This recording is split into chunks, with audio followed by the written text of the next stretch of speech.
both Kanchan and Ravi want to know that what is the kind of inflation rate they should build into their assumptions while thinking about providing for their child's education in future, which could be 15 to 17 years away. Very difficult to guess, because when and it is faced, and I don't think I will have some great thoughts here. That is why err on the side of caution. Uh, Whatever be the cost today, inflate it liberally. But looking at past 20 years, I don't think the cost of the inflation in the cost of education will be as steep as we have seen, because one, there is a inflation which is reflected in the cost of education.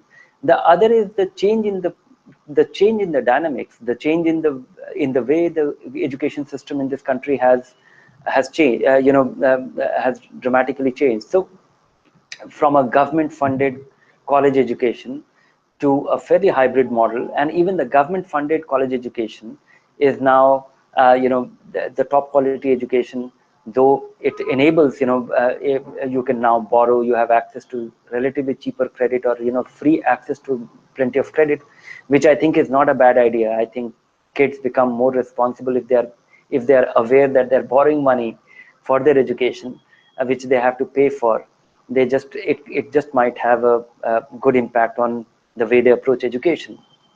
But that apart, if you want to have enough, uh, I don't think the inflation will be as high as we have seen in the past 20 years, but I don't think it is going to be any way lower than the normal education that we face, inflation that we face in our day-to-day life, and that could well be 7-8%.